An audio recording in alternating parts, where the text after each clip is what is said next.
Hey, Lily to the Rescue, Chapter 7. We went to the park. It was not the kind of park where dogs are allowed to run around without a leash. That made it not the best kind of park. But still, there were many smells, there were trees, there was a big pond, and I noticed there were lots of birds. There were big birds floating in the water, and there were little birds in the trees.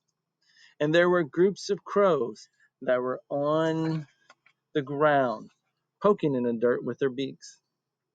Dad set Casey's cage on the ground, and Casey was so excited he opened the door himself and jumped out. Wow, Dad said. I didn't know Casey knew how to do that. You're a smart bird, Casey, Maggie Rose called out. Casey, obviously very interested in the crows that were across the big lawn. He kept looking at them, cocking his head to one side and then the other, the way he had done when he first met me. After a time, he hopped up and flew a little closer to the big group of crows. They ignored Casey, probably not realizing what a special bird he was and that he had a dog as a friend. Maggie rose and Dad walked around, pointing at the birds. Brian and Craig threw a ball to each other. I decided to stick with the boys, and sure enough, Brian dropped one of the throws. And then we had a lot of fun playing. Chase me, I have Brian's ball, and you don't. Craig and Brian kept yelling, Drop it, Lily, which I decided meant, Keep running with the ball, Lily. Eventually, I let the boys tackle me and take the ball out of my mouth. Yuck, Craig said, covered in dog spit. I wagged at the word dog. I trotted over with Dad and Maggie Rose because they were down at the pond watching the birds float. After a little while, I noticed that Casey had hopped closer and closer to the other crows. I wondered if she was making friends with them. I wondered if they would let me make friends too. The trouble was, I didn't know any crow games other than the one where Casey could ride on my back. There were many, many crows, and I did not think I could hold all of them on my back. Then I saw a dog running across the park. It was a brown spotted dog who was dragging his leash.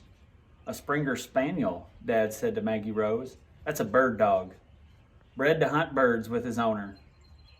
See how excited he was with all the birds in the park? He probably yanked the leash right out of his owner's hand. I watched as the brown dog very rudely ran right into the middle of Casey's friends. They all took off into the air, Casey included. They flew around the park in a big open circle, and then they flew up into the air over the trees and went away. Bo, come back here, a woman was yelling. She had her hands on her hips, but the brown spotted dog didn't seem to know that meant that he was being a bad dog. I knew, though. So I pressed against Maggie Rose's leg, being a good dog, and waited for Casey to return. But Casey did not come back. Dad called the boys and we went to the car. I noticed Maggie Rose had her head down as if she were watching for something to happen on the ground. When we got to the car, Casey was not in his cage. I realized then that he was going to stay with his crow friends. Maybe they would all find some chipmunks to play with. I was very sad. Maggie Rose was my best friend in the world, but Casey was my bird friend. I had not realized how much I enjoyed being with Casey until he left. I know you were sorry to see Casey go, Dad said to my girl, but believe me, this is best. It's your mom's job and mine too. We take care of animals. We help them get better when they're sick or injured, and we release them back in the wild. Except puppies, Craig said. Right, Dad replied. Dogs can't live in the wild, so your mom finds them homes. And cats, Brian said. True enough. And monkeys, Craig said. He laughed. Whales, dolphins, Brian hooted.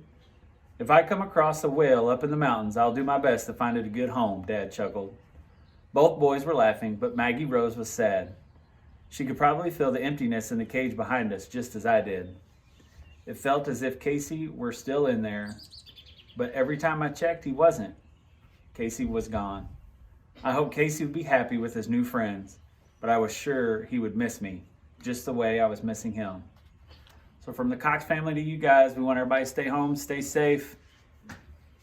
But I want to say hey. All right. Bye. Bye. Stay safe.